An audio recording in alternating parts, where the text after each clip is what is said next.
இந்த வீடியோவில் வந்து நம்ம இபைக்கோட சார்ஜருடைய தான் பார்க்குறோம். இப்போ அதை நம்ம சார்ஜர் கோர்ஸ் போயிட்டுருக்கு. ஸோ இதில் வந்து பார்த்தீங்கன்னா நம்ம இந்த சார்ஜருடைய இது ஒரு ஓவர்வியூ மட்டும் கொடுக்குறோம். நெக்ஸ்ட் ஒரு வீடியோவில் இன்னும் டீட்டெயிலாக காம்பனன்ட்ஸ்லாம் செக் பண்ணலாம் பார்ப்போம். இதில் வந்து பார்த்தீங்கன்னா 67.2 வோல்ட்டு 6 ஆம்பியர் கரண்ட் யூஸ் பண்ணியிருக்காங்க. அதுக்கான இது லித்தியான பேட்டரி வந்து சார்ஜ் பண்ணுறப்பல இருக்குது. 67 வோல்ட்டு 6 ஆம்பியர் கொடுத்துருக்காங்க. இதில் உள்ள காம்பனன்ட்ஸ்லாம் பேசிக் காம்பனன்ட்ஸை பற்றி பார்ப்போம். இதில் வந்து என்ன பண்ணியிருக்காங்க, AC to DC bridge rectifier convert பண்ணியிருக்காங்க. 300+ வோல்டேஜை கன்வெர்ட் பண்ணியிருக்காங்க. அதுக்கப்புறம் ஒரு சின்ன டிரான்ஸ்ஃபார்மர் ஒன்று கொடுத்துருக்காங்க. இந்த டிரான்ஸ்ஃபார்மர் கொஞ்சம் சுவிட்சிங்காக பண்ணி இந்த டிரான்ஸ்ஃபார்மர் கேள் பண்ணுறப்பல கொடுத்துருக்காங்க. இந்த டிரான்ஸ்ஃபார்மரில் இந்த டிரான்ஸ்ஃபார்மருக்கு. ஸோ இதில் பேக்கில் இந்த சர்க்கியூட்டாக பார்த்தா தெரியும்.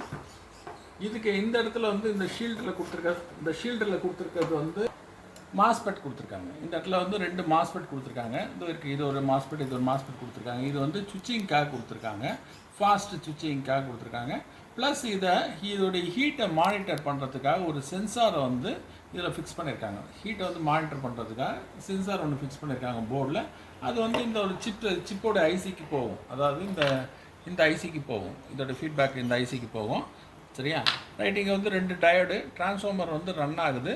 ரன் ஆகிட்டு இதோட ஃபீட்பேக் போட்டு 14.9 வோல்ட் வந்து ஆக்சிலரி வைண்டிங்லேருந்து இந்த ஐசிக்கு ஃபீட்பேக் போகும், இன்புட்டாக போகும். ஸோ இதோட ப்ராசஸ்ஸு. அதுக்கப்புறம் இந்த ஆப்டோ கப்ளர் 2 கொடுத்துருக்காங்க. இந்த அவுட்புட் சைடில் உள்ள ஃபீட்பேக் எடுத்துகிட்டு போயிட்டு இந்த ஐசிக்கு கொடுக்கும். இந்த ஐசி தான் பவர் ஐசி. இது தான் மானிட்டர் பண்ணுது இந்த ஏரியாவை. அதுக்கப்புறம் வந்து இந்த எல்இடி எரியறதுக்கு கொடுத்துருக்காங்க. இந்த பாக்ஸில் பார்த்தீங்கன்னா தெரியும் உங்களுக்கு, இந்த பாக்ஸில் எல்இடி இருக்குது. ஸோ இதில் வந்து ஃபுல் சார்ஜிங்னா இது வரும், க்ரீன் வரும். இது சார்ஜிங் ஆகுதுன்னா எல்லோ கலரு. பேட்ரியோடைய ஆர்வின்னு கொடுத்துருக்காங்க. ஸோ பேட்ரி சார்ஜ் ஆகலை, அது போல் இண்டிகேஷன் ஏதாவதுன்னா இந்த கலர் கொடுத்துருக்காங்க, ரெட்டு கொடுத்துருக்காங்க. அதான் ரெட் கலர் இண்டிகேஷன் கொடுத்துருக்காங்க. ஸோ இதுதான் இந்த 3 எல்இடி. அதாவது இதுதான் ஃபுல் சார்ஜிங்கு. இது வந்து சார்ஜிங் ஆகுதுன்னா சொல்கிறது. அதுக்கப்புறம் indication, red colour indication. So சரியான முறையில் சார்ஜ் ஆகலைன்னா அதுக்கான இண்டிகேஷன் கொடுத்துருக்காங்க.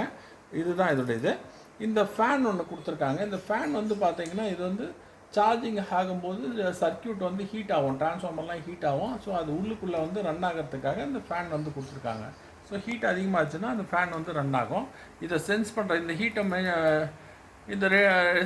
ஹீட்டை மானிட்டர் பண்ணுறது தான் இதோடைய வேலை, இந்த சென்சாரோடைய வேலை. ஸோ ஹீட் அதிகமாகச்சுன்னா ஃபேன் ரன் ஆகும் இந்த சர்க்கியூட்டு. இந்த ரிலே வந்து என்னத்துக்காக கொடுத்துருக்காங்க அப்படின்னு சொன்னால், இது வந்து சார்ஜ் ஃபுல்லாக ஆச்சுன்னா ரிலே வந்து கட் ஆஃப் பண்ணிவிடும். ரிலே வழியாக தான் இந்த அவுட்புட் வருது, 67.2 வோல்ட் வருது. ஸோ இதில் வந்து டபுள் டயோடு ஒன்று யூஸ் பண்ணியிருக்காங்க. ஸோ இந்த டிரான்ஸ்ஃபார்மருடைய அவுட்புட்டை டபுள் டயோட்லேருந்து எடுத்து டபுள் டயோட்லேருந்து நமக்கு இதோடைய இந்த ரெக்டிஃபையர் கெப்பாசிட்டர் டிசி கெப்பாசிட்டருக்கு வரும். இதில் பார்த்தீங்கன்னா நமக்கு 100 வோல்ட்டு கொடுத்துருக்காங்க. ஏன்னா நம்ம 67 வோல்ட்டு தான், அதனால் 100 வோல்ட்டு கொடுத்துருக்காங்க. 2 220 மைக்ரோஃபரட் போட்டிருக்காங்க. ரெண்டும் வந்து நமக்கு பேரலில் தான் யூஸ் பண்ணியிருக்காங்க. ஏன்னா நமக்கு வோல்ட்டு டபுள் பண்ண வேண்டியதில்லை, அதனால் பேரலில் தான் யூஸ் பண்ணியிருக்காங்க. கரண்ட் மட்டும் ஆட் ஆகும். ஸோ ஆட் ஆகிட்டு இந்த ரிலேக்கு வரும்.